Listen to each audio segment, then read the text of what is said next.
अस्सलाम वालेकुम। आज हम बात करेंगे सीवी के टॉपिक पर, जबकि पंजाब यूनिवर्सिटी के बीएस कोर्स में EAG 201 कम्युनिकेशन स्किल्स के अंदर भी है। इसके अलावा कुछ और सर्टन कोर्स हैं जैसे कि business communication, language in use, तो उसमें ये सीवी का कॉन्सेप्ट जो आता है, हम इसको आज स्टडी करेंगे कि सीवी है क्या, और सीवी और रेज्यूमे में फ़र्क क्या है, क्या ये सेम चीज़ें हैं, और इसको लिखना कैसे है। तो नंबर वन बात ये समझ लें है कि CV is short for curriculum vitae, which is Latin term which means Latin के अंदर द कोर्स ऑफ लाइफ, ज़िंदगी का दौरानिया, ज़िंदगी की कहानी। On the other hand resume is a French word which means summary, किसी भी basically short form of your life, your achievements, your career, जैसे भी आपकी ज़िंदगी गुजरी उसका शॉर्ट फॉर्म। अब रेज़्यूमे और सीवी में ऐसा ख़ास डिफरेंस नहीं है, क्योंकि जिसको हम यूके में और यूरोप में सीवी कहते हैं, उसी को हम अमेरिका के अंदर रेज़्यूमे कहते हैं। एक दो डिफरेंस ये है, ये सिर्फ नोमेनक्लेचर का डिफरेंस, सिर्फ नाम का डिफरेंस है, इससे ज़्यादा और कुछ नहीं है। On the other hand some say कि भाई सीवी जो है ज़रा ज़्यादा डिटेल होती है और रेज़्यूमे इतना डिटेल नहीं होता, तो ये बात भी कुछ हद तक ठीक है, क्योंकि अगर हम देखें इधर ही इंग्लैंड और यूरोप के अंदर, जहाँ पे सीवी से मुराद आपकी डिटेल्ड एक्सपीरियंस ऑफ लाइफ है, वहाँ पे रेज़्यूमे भी यूज़ होता है जब आपने उसको बड़ा ब्रीफ मैनर में पेश करना हो। तो ये कन्फ्यूजन आई होप कि दूर होगी कि अमेरिका में जिसको रेज़्यूमे कहते हैं, उसी को इंग्लैंड के अंदर सीवी कहते हैं। लेकिन इंग्लैंड में रेज़्यूमे का मतलब ज़रा डिफरेंट होता है, जो कि एक शॉर्ट फॉर्म ऑफ सीवी होती है। रेज़्यूमे एक ही पेज का होता है, ज़्यादा नहीं होता। CV can go from 1 page to 7 8 9 pages, normally 7 8 pages तक होती है, ज़्यादा लंबी नहीं होती, जब अगर बहुत लंबी भी हो, वरना ऐसी सीरीज़ बहुत रेयर होती हैं। ये बात क्लियर होगी। अब ये है क्या, ये एक फॉर्मल डॉक्यूमेंट है जो कि हर इंसान जो कि जॉब ढूंढ रहा है, एम्प्लॉयमेंट ढूंढ रहा है, वो बनाता है ताकि वो अप्लाई कर सके, इसको यूज़ करके किसी भी जॉब प्लेस के अंदर, और जॉब को एक्वायर कर सके। ये एक तरह से एक छोटा सा एक फॉर्मल डॉक्यूमेंट होता है जिसके अंदर आपकी कंप्लीट इन्फॉर्मेशन होती है regarding who you are, what your education is, what is your experience in the field, इसके अलावा आपके अंदर स्किल्स क्या हैं, ये सब चीज़ें उसके अंदर मेंशन होती हैं। अब सीवी को पॉइंट आउट करते हुए एक बात समझा दूँ कि सीवी को जो आपने स्टार्ट करना है लिखना, तो सबसे पहले आप टॉप पे अपना नाम लिखेंगे, और ये वो नाम होगा जो आपके डॉक्यूमेंट्स में मेंशन है। ये ना हो कि आपके डॉक्यूमेंट्स में कोई और नाम हो, लेट सपोज उसमें कोई ना कोई वर्ड डिफरेंट हो और आपका इधर कोई और वर्ड हो। ऑफिशियल डॉक्यूमेंट्स में जो नाम है, आपने उसको लिखना है सीवी के ऊपर, क्योंकि ये भी एक ऑफिशियल डॉक्यूमेंट है। क्लियर हो गया?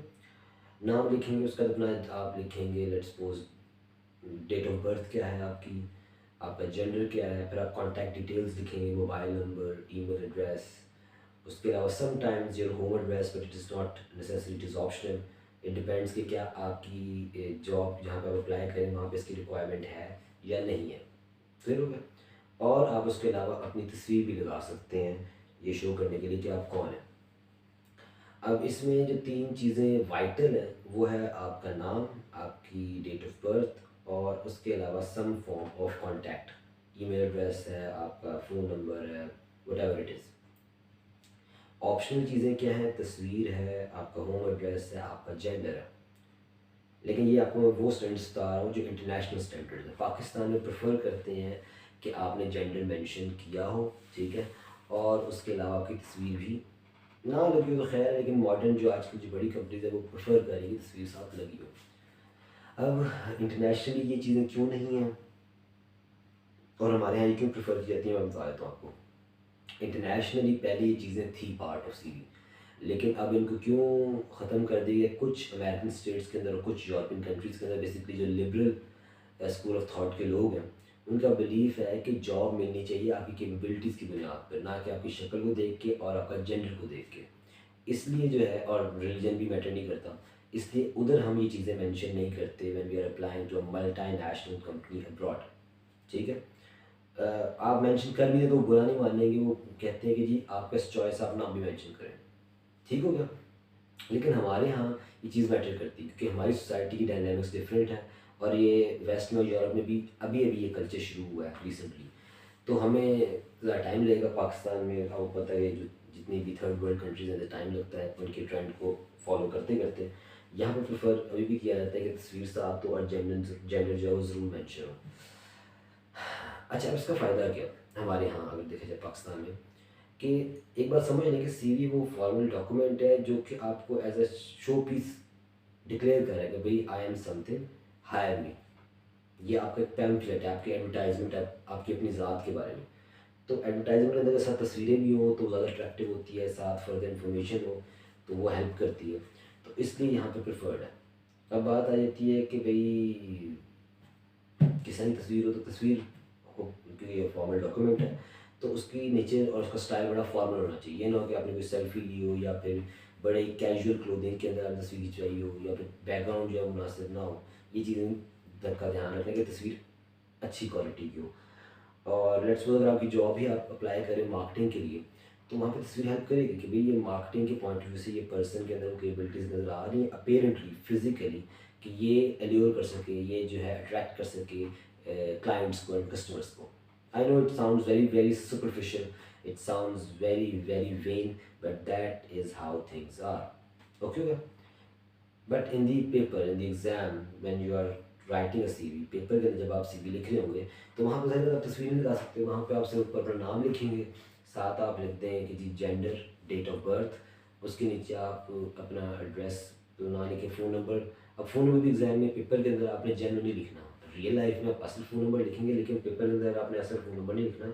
आप एक random made up phone number लिख सकते हैं, लाइक 0300 999 4443 लेट्स सपोज। और इस तरह ही आप जो है दूसरी इन्फॉर्मेशन आपकी ईमेल आईडी की वो भी आप इस तरह करके लिख सकते हैं, चेंज सी। ठीक है, let's suppose mtalha@gmail.com, this is not my real email address, एक मेड अप ईमेल एड्रेस है, ये आपने पेपर में लिख दिया। ठीक हो गया। इस तरह ये लाइफ में जब आप सीवी लिखेंगे तो आप इन्फॉर्मेशन ट्रू लिखेंगे, जो आप जहाँ पे आपको कॉन्टैक्ट किया जा सके। कॉन्टैक्ट नंबर इसलिए ज़रूरी है, ईमेल एड्रेस, ताकि वो आपको ईजीली एक्सेस कर सकें इन केस जब उन्हें आपको बुलाना हो।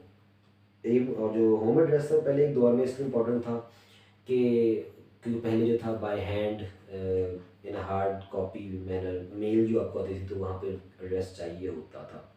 अच्छा, समटाइम्स कुछ जॉब्स के लिए ना आपको अपना एड्रेस लिखना ज़रूरी बन जाएगा, क्योंकि इसका फ़ायदा ये होता है कि एम्प्लॉय देख लेता है कि भाई हमारा ऑफिस जो है लेट्स सपोज वो डिफेंस में है, DHA में है, और मेरा ये एम्प्लॉय जो है वो रह रहा है, जो कैंडिडेट है, सॉरी एम्प्लॉय तो नहीं बना, अभी कैंडिडेट है, इसकी रिहाइश मॉल टाउन में है।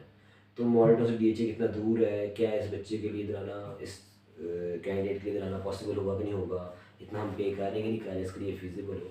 तो इस तरह जो है ना उस हिसाब से वो समटाइम्स जब बहुत ज़्यादा कैंडिडेट्स हुए थे तो इस तरह भी एम्प्लॉयर जो है ना अपनी लिस्ट को शॉर्ट कर लेते हैं कि भाई इस ये एड्रेस जो है पॉसिबल नहीं है तो इसको जो है ना बुलाओ। लेकिन ये बहुत रेयर होता है, अब एड्रेस ना भी लिखे तो कोई एतराज़ नहीं करेंगे वो। ठीक हो गया। सेकंड हेडिंग आप जो है इसके बाद डालें ऑब्जेक्टिव की। इसको कुछ लोग एम की हेडिंग भी डालते हैं, लेकिन objective sounds more formal, more professional rather than the heading aim. Objective क्या होता है? ऑब्जेक्टिव होता है कि भाई आपका क्या मकसद है, क्या पर्पज़ है in your life, in your field और इन योर करियर। आप चाहते क्या हैं और इस कंपनी में क्यों आना चाहते हैं। एक बात का ध्यान रखें कि आपने जब ऑब्जेक्टिव लिखना है तो उसको जो है आपने सिंगल सेंटेंस में लिखना है। It can go on for 1 2 और 3 लाइन्स, 2-3 लाइनों पे आ सकता है, लेकिन सेंटेंस एक ही हो। एक से ज़्यादा सेंटेंस होगा तो वो ड्रैग्ड हो जाएगा और वो बात जो है ना आप, इसीलिए ऑब्जेक्टिव का मकसद है कि आप बड़े ब्रीफ मैनर में उसको बता दे रहे हैं मुझे ज़िंदगी में क्या चाहिए अपनी फील्ड के अंदर और आपकी कंपनी कैसे हेल्प कर सकती है। अगर आप ज़्यादा लंबा लिखेंगे तो वो बोर होंगे, उसको पूरा पढ़ेंगे नहीं, क्योंकि सीवी का मकसद ये है कि पहली नज़र डालें उसको उसी वक्त ही आसानी हो जाए कि मैंने किस किस कैंडिडेट को शॉर्टलिस्ट करके इंटरव्यू के लिए बुलाना है। सीवी बड़ा इंपॉर्टेंट पार्ट प्ले करती है सब में। लेकिन अगर आप जो है वो बहुत लंबा ऑब्जेक्टिव लिख देंगे, पूरा पैराग्राफ लिख देंगे, इट वोंट बी हेल्पफुल, बल्कि उसका नुकसान होगा। मैं एग्जांपल के तौर पर आपको कुछ ऑब्जेक्टिव बताया था। फॉर एग्जांपल आप अप्लाई कर रहे हैं इन द फील्ड ऑफ जर्नलिज्म की फील्ड के अंदर अप्लाई करें तो आप कह सकते हो कि I am a very ambitious individual hoping to start my career in the field of journalism and this organisation seems to be the optimal choice. मैं एक बहुत एम्बिशियस इंसान हूँ जो कि मैं जर्नलिज्म की फील्ड के अंदर काम करना चाहता हूँ और मुझे महसूस होता है कि आपका अदारा इस तनाज़ुर में सबसे बेहतरीन ऑप्शन होगी। ठीक हो गया। और ये ज़रूरी सिर्फ ये सेंटेंस लिखें, आप अपनी तरफ से भी कोई ऑब्जेक्टिव लिख सकते हैं। और भी एग्जांपल देता हूँ कि जी I am a very hard working fresher looking for a job in the field of journalism for which this newspaper seems to be the best choice. It seems to be the first choice, seems to be the favorite choice. आप इसको इस तरह भी लिख सकते हैं, let's suppose I am a student, yeah, I am a fresh graduate of journalism and I hope to start my career from my favorite organization. Therefore, I have applied here. It sounds a bit wonky from the first few, लेकिन I have just given it कि आप थोड़ा सा example को समझ लें, तो इसको आप चेंज कर सकते हैं अपने हिसाब से। ठीक हो गया। अच्छा, अब जब ऑब्जेक्टिव हो जाएगा ना, इसका पर्पज़ मैंने आपको बता दिया क्या है कि वो देखेगा अच्छा भाई इसमें एक तो ये बात कि भाई ये बच्चा जो एम्बिशियस है वो कह रहा है, ये हार्ड वर्किंग है। दूसरी बात, ये जर्नलिज्म की फील्ड में काम कर रहा था, हमारी जो कंपनी है मुख्तलिफ चीज़ों में काम करती है, जर्नलिज्म के अंदर इसका शौक है, इसके अंदर आ रहा है। तो इस चीज़ को कह रहा है भाई कि आपकी ऑर्गेनाइजेशन जो मेरी फेवरेट है या आपकी ऑर्गेनाइजेशन मुझे फील होती है कि मेरी करियर में स्ट्रेंथ लेके आएगा। इसको आप इसमें कर सकते हैं, आई am a quick learner, fresh graduate looking for a job in the field of journalism, and this organization seems to be the perfect place to hone my own skills and mature my career. कि मैं अपनी skills को होन करूँ, मजबूत करूँ and mature my career, अपने career को स्ट्रॉन्ग करूँ, बड़ा करूँ। ठीक हो गया। उसके अलावा अगली हेडिंग जो है, अब आपके पास दो ऑप्शन है कि आप या तो हेडिंग डाल दें एजुकेशन की या फिर डाल दें एक्सपीरियंस की। अब सवाल ये उठता है कि पहले किसको डाला जाए, किस हेडिंग को पहले लिखा जाए। इसमें ये बात समझ लें कि both can work but it depends upon the nature of the job, the organization, आपकी क्या स्टैंडिंग है। लेट्स सपोज अगर तो आपको पढ़े हुए कुछ अर्सा होगा, एजुकेशन कंप्लीट किए हुए, और आप उसके अलावा थोड़ा बहुत आपका एक्सपीरियंस है, चाहे बहुत थोड़ा हो लेकिन वो एक्सपीरियंस बड़ा रेलेवेंट है उस जॉब के लिए जिसमें आप अप्लाई कर रहे हैं, तो आप क्या करेंगे, आप पहले अपना एक्सपीरियंस मेंशन करेंगे क्योंकि वो एक्सपीरियंस बहुत रेलेवेंट है जिस जॉब के लिए आप अप्लाई कर रहे हैं, ताकि आपका एम्प्लॉयर जब देखे आपकी सीवी तो उसका अंदाज़ा हो जाए भाई अच्छा ये इसका नाम है, ये इसका ऑब्जेक्टिव है, अच्छा इसका हमारी फील्ड में एक्सपीरियंस भी जर्नलिज्म में, इसने इंटर्नशिप की हुई है। ठीक है, तो आपने पहले वो लिख दिया। उसमें अब देखेंगे एक्सपीरियंस के अंदर आप पहले वो बात लिखेंगे जो कि आपने पहले की है, लेट्स सपोज जो यानी जो सबसे लेटेस्ट है, 2021 चल रहा है, 2021 चल रहा है, आप 2021 के अंदर लेट्स सपोज अगर आपने ऑनलाइन कोई फ्रीलांसिंग का काम किया या आपने कहीं पे इंटर्नशिप किया तो आप उसको मेंशन कर सकते हैं पहले कि जी January 2021 to April 2021 work as an internee in the urdu.com। ठीक है, जर्नलिज्म की एक ऑनलाइन वेबसाइट है, उस पर आपने ये मेंशन कर दिया। अब होगा क्या, आपने अब इस एक्सपीरियंस को लिखना है किस तरह। ठीक है, आप पहले यहाँ पे कंपनी का नाम लिखेंगे। ठीक है, उससे साथ आगे ईयर्स देखेंगे कितने से लेके किस साल तक आपने काम किया, ये किस मंथ से किस मंथ तक काम है, थोड़ा काम है। उसके बाद आप मेंशन करेंगे नीचे डेजिग्नेशन आपका क्या था। ठीक है, वर्क एज कंटेंट राइटर। ठीक हो गया। फिर उसके बाद अपनी जेडी लिखेंगे, जिसे हम कहते हैं जॉब डिस्क्रिप्शन, लोग जेडी लोग कहते हैं। जॉब डिस्क्रिप्शन लिखेंगे, आपका उधर काम क्या था, आप लिखोगे I was assigned the task of writing feature articles, columns and content on the topics of traveling, blogging, food and pets। Simple कि मुझे इन कामों पे लिखने का कहा गया था। फिर उससे पिछली जॉब जो है उसको उसके नीचे लिखेंगे।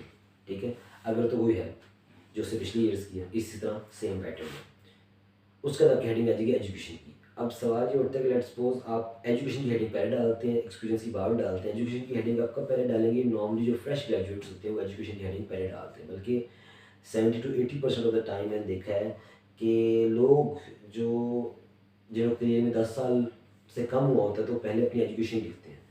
एक्सपीरियंस जो है वो लोग पहले तो लिखेंगे, उनका एक्सपीरियंस बहुत स्ट्रॉन्ग हो या बहुत रेलिवेंट है जॉब का, और उनकी एजुकेशन वीक हो या फिर एजुकेशन की कंपैरेटिवली उनकी जॉब ज़्यादा स्ट्रॉन्ग हो, तो वो लोग पहले मेंशन करते हैं। आपने बात ध्यान रखनी है कि जो चीज़ आपकी स्ट्रॉन्ग है आपने उसको पहले मेंशन करना है, क्योंकि वही वाली बात करूँ, ये एक एडवर्टाइजमेंट है, you are trying to sell your expertise to a company. तो आपने वो एडवर्टाइजमेंट, एक ब्रोशर, एक तरह से आपकी इश्तिहार है आपका, उसमें आपने वो बात लिखनी जिससे अट्रैक्ट होगा आपका एम्प्लॉयर। तो ये सोचते हुए, देखते हुए आप क्या करोगे, आप पहले मेंशन कर दो लेट्स सपोज एजुकेशन को। और ज़्यादातर एजुकेशन को पहले मेंशन जो है फ्रेश ग्रेजुएट्स को हमेशा इस तरह ही करना पड़ता है, क्योंकि उनका एक्सपीरियंस नहीं होता, वो नए नए अपने एजुकेशन से फारिग हुए होते हैं, तो वो अपना एक्सपीरियंस कोई है नहीं जिसको मेंशन कर सके। वो किस चीज़ को मेंशन कर सकते हैं ऑन द अदर हैंड, उस बात को मेंशन कर सकते हैं भाई कि इसमें जो है हमारा वो क्या है, लेट्स सपोज कि जी हमारी एजुकेशन क्या, ठीक हो गया।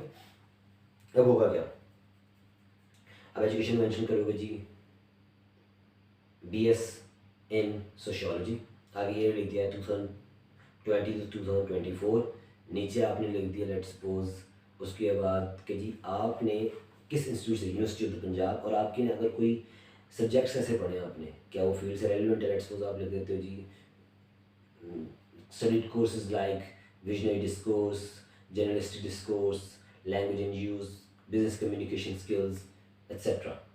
और उसके अंदर आपने कोई ऐसा काम किया है जो कि एक्स्ट्रा करिकुलर था, तो आप उसको ज़रूर मेंशन करेंगे भी work as an editor for the university magazine, college magazine, was also a part of the declamation society, speech society, president of the student body। इस तरह की आप एक्स्ट्रा करिकुलर एक्टिविटीज़ को मेंशन करेंगे। फिर एजुकेशन में BS से पीछे आप इंटरमीडिएट लिखने से पहले मैट्रिकुलेशन लिखेंगे, इससे नीचे आप कोई भी कोई एजुकेशन मेंशन नहीं करते, बल्कि मैट्रिकुलेशन, मैट्रिक की एजुकेशन को भी आप ज़्यादातर नहीं लिखते। लेकिन इस करंट स्टेज पे जिधर आप हैं BS के स्टूडेंट्स हैं, वहाँ पे आप मेंशन करेंगे नॉर्मली 3 एजुकेशन को मेंशन कर देना चाहिए। अगर किस कोई MS कर चुका हुआ है, PhD कर चुका हुआ है, तो वो मैट्रिकुलेशन को नहीं लिखेगा। या लेट्स सपोज उसने 2 BS किए हुए हैं, 2 MS किए हुए हैं, या 2 MPhil किए हुए हैं, तो उनको मेंशन करना प्रेफर करेगा। लेट्स सपोज कि आपने इसके अलावा कोई कोर्स भी किया हुआ है छोटा मोटा, कोई 6 मंथ्स कोर्स ऑन एजुकेशन, ठीक है, ऑन बिजनेस कम्युनिकेशन या लैंग्वेज यूज़, या फिर लेट्स सपोज आपने कंप्यूटर स्किल्स के ऊपर कोई किया हुआ, तो आप उसको मेंशन कर देंगे। ठीक हो गया। अगली हेडिंग आ जाएगी आपकी स्किल्स के ऊपर। क्या कि स्किल्स क्या है, ठीक है, वो लेट्स सपोज अब स्किल्स आप 3 तरह की मेंशन कर सकते हैं। एक होती है टेक्निकल स्किल्स, एक होती है कम्युनिकेशन स्किल्स, और तीसरी होती है कोई भी स्किल जो आपकी फील्ड से रेलिवेंट हो, जैसे हट के हो।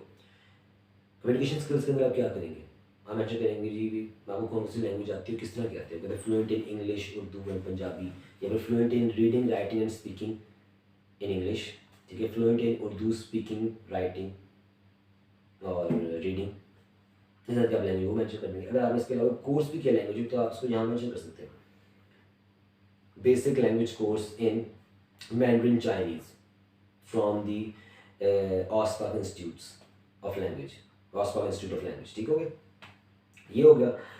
उसके बाद सेकंड स्किल आपकी है टेक्निकल स्किल। टेक्निकल स्किल या फिर कंप्यूटर स्किल्स के अंदर आप जो है मेंशन करेंगे कि मुझे MS ऑफिस चलाना आता है, लेट्स सपोज मेरी टाइपिंग स्पीड इतनी है, मुझे फलाना फलाना ऑनलाइन फोरम पे काम आता है, या मुझे फलाना फलाना सॉफ्टवेयर पे काम आता है, एडोब फोटोशॉप पे आता है, प्रीमियर पे आता है, लेट्स सपोज, जो कि अभी जॉब से रेलिवेंट है। ठीक है, अगर इसके अलावा आपने अब जो थर्ड स्किल है वो है जो अभी जॉब से रेलिवेंट है।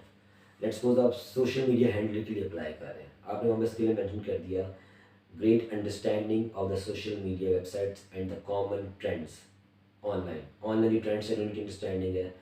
Been handling, modifying social media accounts for the last 2 years। 2 सालों से मैं social media accounts handle कर रहा हूँ with vast following, with post on routine basis, जिनमें routine पे post डाला करता था। Let's suppose आपको YouTube चैनल रहता है, उसको mention कर सकते हैं। Experimented with a YouTube channel back in 2018, focused on food से रिलेटेड एक यूट्यूब चैनल भी चलाया मैंने। तो ये स्किल्स आप इसमें मुझको मैच करेंगे, डिपेंड करता है कि आप किस तरह का जॉब में अप्लाई करें। आपने बात समझिए, इश्तिहार है ना, इसको आपने मॉडिफाई करना है। हर एक CV अपनी जॉब के हिसाब से मॉडिफाई होगी, चेंज होगी। अगर एक ही CV बना के आप हर जगह भेजते जाएंगे तो उसका फ़ायदा नहीं है। अक्सर स्टूडेंट्स कहते हैं और नए ग्रेजुएट्स कहते हैं कि जी हमें जॉब नहीं मिल रही, हमने CV बनाई है, भेजी भी है। उसकी बेसिकली ना 2 वजूहत होती है जिस वजह से CV कारआमद नहीं होती। बेसिक 2 वजूहत, और तीसरी एक और वजह उतनी मेजर नहीं बट है। एक वजह तो ये होती है कि उन्होंने एक ही तरह की CV बनाई होती है और हर जगह वही दे देते हैं। वो मॉडिफाई नहीं करते जॉब के हिसाब से कि भाई यहाँ पे मेरा एजुकेशन रेलिवेंट है, इसको मैं पहले लिखूँ, यहाँ मेरा एक्सपीरियंस रेलिवेंट है, इसको मैं यहाँ लिखूँ, यहाँ पे मेरे पास ये स्किल्स हैं, इनको मैं मेंशन करूँ इस जॉब के हिसाब से, फलाना एक्सपीरियंस रेलिवेंट नहीं, इसको निकाल दूँगा। ये सब चीज़ें मैटर करती हैं। एक गलती है। सेकंड गलती जो सबसे बड़ी मेजर है वो ये है कि स्पेलिंग मिस्टेक्स होती हैं, जैसे बहुत ही बुरा इम्पैक्ट देते हैं, इम्प्रेशन देते हैं एम्प्लॉयर को कि भाई इसकी स्पेलिंग ठीक नहीं, इसको मैं क्या हायर करूँ, इसकी तो बेसिक लैंग्वेज स्किल्स ही सही नहीं है, इसने इतना ध्यान नहीं किया कि अपना डबल चेक करके स्पेलिंग्स ठीक कर ले, तो उसका बड़ा गंदा इम्प्रेशन जाता है। तो स्पेलिंग की एक लेटर की मिस्टेक नहीं होनी चाहिए, एक परफेक्ट डॉक्यूमेंट होना चाहिए। यहाँ पे कोई गुंजाइश नहीं कि भाई एक स्पेलिंग गलत हो तो माफ़ी दे देगा, कोई माफ़ी नहीं है इस पर। तो इस बात का ध्यान रखना है। उसका तरीक़ाकार ये कि अगर आप नहीं श्योर तो अपने किसी बड़े को दिखा दें, किसी बड़े बहन भाई को, किसी कज़न को, इवन अपने टीचर्स को दिखा सकते हैं कि सर हमारी ये CV देख लें कैसे सही है कि नहीं है। ठीक हो गया। तीसरी गलती जो ज़रा माइनर है बट वो है फॉर्मेटिंग और डिज़ाइन की। ठीक है, आपने फॉन्ट बड़ा अजीब सा यूज़ किया होगा, ठीक है, प्रिंट करते हुए पेज बड़ा अजीब सा होगा, तस्वीर नहीं लगी तो अजीब सी लगी होगी, और कोई ऑर्गेनाइजेशन ही होगी, चीज़ें मिक्स की होंगी, तो ये जो है ना ये चीज़ भी हर्ट करती है आपके चांसेस को। ठीक हो गया। स्किल्स के बाद आप हेडिंग डालेंगे हॉबीज़ की। कुछ लोग इसको ऑप्शनल कहते हैं, कुछ इवन ये कहते हैं टीचर्स प्रोफेसर्स के भी इसको ना डालूं, लेकिन मेरा मानना है कि इसको डालना चाहिए क्योंकि इसका बड़ा इम्पैक्ट होता है। आप हॉबीज़ वो मेंशन करो जो आपको असल में आपको वो शौक है। Let's suppose you like sports, playing football और cricket, you like reading books, you like watching movies, you like wandering, you like travelling, you like food, ये सब चीज़ें मेंशन कर सकते हैं। ये हॉबीज़ आपकी, you like coin collecting, stamps collecting, तो जो है उसको मेंशन करें। अब सवाल उठता है कि इसका एम्प्लॉयर को क्या फ़ायदा है। एम्प्लॉयर आपकी हॉबी से आपकी पर्सनैलिटी को बड़ा जज कर लेते हैं। लेट्स सपोज जो स्पोर्ट्स में, इसका मतलब इस बंदे को खेलने का शौक है, ये एनर्जी इसकी हाई होगी, थकता नहीं होगा, हार्ड वर्किंग है। अगर आपको स्टैम्प्स कलेक्टिंग का तो उसको अंदाजा हो जाएगा इस शख्स को ऑर्गेनाइजेशन का पता है, किस तरह ऑर्गेनाइज करना है चीज़ों को, इसकी ऑर्गेनाइजिंग स्किल्स अच्छी होंगी। और लेट्स सपोज बुक रीडिंग है तो इसकी लैंग्वेज अच्छी होगी, इसको जो है ना वर्ड्स की पहचान है, इसकी जो है ना फ्रेजेस अच्छे होंगे बोलने की, कम्युनिकेशन स्किल्स भी बेहतर होंगी, ये सब चीज़ें मैटर करती हैं। ठीक हो गया। ये आ गई हॉबीज़। हॉबीज़ को आप चाहें तो बहुत ज़्यादा डिटेल में ज़रूरत नहीं है, आप सिर्फ बाय नेम मेंशन कर सकते हैं कि मुझे ये शौक है। और कोई चीज़ प्रोफेशनली करें, लेट्स सपोज जब playing cricket from a club, तो आप उसको मेंशन कर दें। ठीक है, कि लाइक हॉबीज़ लिख दें प्लेइंग क्रिकेट और बैकग्राउंड लिख दें प्रोफेशनली प्लेइंग इन फलाना क्लब। हो गया ठीक। जब ये सब कुछ लिख लेंगे आप CV के अंदर, आखिर में जाके आपने एक हेडिंग देनी है रेफरेंसेस की। ठीक हो गया। अभी रेफरेंसेस क्या है? रेफरेंसेस बेसिकली एम्प्लॉयर जो है आपसे मांगता है कि मुझे रेफरेंस दो कि तुम ये बात कर रहे हो सच भी है कि ये झूठ है, और वाकई तुमने जो है ये जो कहानी सुनाई है मुझे ऐसे ही है, उसके लिए कोई बंदों के नाम बताओ, मैं उनसे पूछूँ, कन्फर्म करूँ, वेरीफाई करूँ। अब ये वैसे ना नॉर्मली लोग अब मांगते नहीं रेफरेंसेस। होता है कि ऊपर जो जहाँ पे आपने एक्सपीरियंस में लिखा है ना जॉब फलाना फलाना कंपनी का नाम, तो वो डायरेक्ट अब जो बड़ी अच्छी कंपनी है डायरेक्ट उस कंपनी में कॉल में पूछ लेती है कि भाई 2018 से लेकर 2019 तक आपके पास क्या तरह नाम का बंदा था। हाँ जी था। किस डेजिग्नेशन में था जी, इस डेजिग्नेशन में था। क्या अच्छा एम्प्लॉय था, कि क्या इसकी परफॉर्मेंस थी, होता नहीं जी इस तरह का नॉर्मली होता है। या आपने यूनिवर्सिटी का था तो आपको यूनिवर्सिटी कॉलेज में पूछ लेते हैं भाई कि यहाँ पे फलाना डिपार्टमेंट, इस डिपार्टमेंट की हेड ऑफ डिपार्टमेंट कौन है, उनको पूछ लिया भाई कि ये स्टूडेंट इस तरह क्लेम कर रहा है, क्या मुझे इन्फॉर्मेशन प्रोवाइड कर सकते हैं, कैसे हैं। तो ये होता है रेफरेंस। तो इसलिए जो है ना आप नीचे जो है सिर्फ ये लिख दें to be provided upon request, to be created upon request, to be given upon request. आप रिक्वेस्ट करेंगे तो हम दे देंगे, प्रोवाइड कर देंगे। ठीक है, आप लेट्स सपोज बस इतना लिख दिया। जब बाद में हायरिंग प्रोसेस होता है वो बाद में पूछ लीजिए हमें ना रेफरेंसेस दे दो। तो रेफरेंसेस में नॉर्मली आपने देने होते हैं अपने दोस्त, कम ही वैसे ज़्यादा होता है, सबसे ज़्यादा आपके एक्स कोलीग्स या करंट कोलीग्स, उसके अलावा आपके टीचर्स, प्रोफेसर्स, आपके कुछ फ्रेंड्स या भी कुछ और प्रोफेशनल कस्टमर्स वगैरह जो आप जिनके साथ आपका अच्छा रिलेशन है, जिनको आप मेंशन कर सकते हैं ताकि वो आपकी इन्फॉर्मेशन वेरीफाई हो जाए। तो ऑल एंड ऑल CV यही है, इससे ज़्यादा कोई मुश्किल चीज़ नहीं है, बहुत आसान है। बल्कि आई वुड प्रेफर कि इसको एज एन असाइनमेंट आप सब ज़रूर करें, एक एक CV बनाएं, मुझे दिखाएं, मुझे चेक कराएं, मैं उसमें आपको बताऊँ क्या चीज़ें बेहतर करनी, क्या काम करनी है। ठीक है, और आपकी CV जितनी कलरफुल हो, जितनी उसमें डिज़ाइन बेहतर हो, तो उसका ये फ़ायदा होता है कि वो बाकी तमाम CVs में से यूनिक होती है, उस पर फ़ॉरेन एम्प्लॉयर की नज़र जाती है, तो उसको निकाल के पहले पढ़ेगा भाई ये ज़रा डिफरेंट, इसको देखा जाए। तो इसलिए जब मैंने अपनी स्टूडेंट लाइफ में CV बनाई थी तो ये बड़ी डिफरेंट थी, ऑरेंज और ब्लू कलर की इसकी डिज़ाइन लेआउट था। तो 100 CVs में भी ना जहाँ सब ब्लैक एंड वाइट थी और एक आध कोई ब्लू कलर की थी, तो ये बीच में एक डिफरेंट ही होती थी और ये फ़ौरन आंखों को पड़ती थी, तो वो निकाल के उसको देखते थे। तो इसका ये फ़ायदा है CV का, अगर आप इसको डिज़ाइन पर ज़रा गौर करते हैं तो आप इसको बनाएं, मुझे चेक कराएं, hopefully I would be very happy to check it. और जो अपनी मिस्टेक्स आपको बताऊँ ताकि आपकी इसमें बेहतरी हो सके। एग्ज़ाम के पॉइंट ऑफ व्यू से मैंने बता दिया कि आपने किस तरह लिखना है, सही इन्फॉर्मेशन ही देनी है, आपने वेग इन्फॉर्मेशन देनी है, रियल लाइफ के हिसाब से मैंने बता दिया है। लेकिन CV is not enough. In some good organizations, multinational corporations, you need an additional document with the CV, and that's called cover letter. CV के साथ कवर लेटर की ज़रूरत भी होती है अगर आपने एक अच्छी ऑर्गेनाइजेशन में अप्लाई करना है। अब ये कवर लेटर किस बला का नाम है, ठीक है, और ये क्या चीज़ है, बोरिंग तो नहीं है, खैर बहरहाल आप मेरा पॉइंट समझ गए हैं कि ये क्या चीज़ है। इसके बारे में हम जानेंगे अपने नेक्स्ट लेक्चर में। तो सबसे पहले आपने घबराना नहीं है, होपफुली हम वो भी टाइम पे कर लेंगे। तब तक आप लोग मेहनत करें और अल्लाह हाफ़िज़।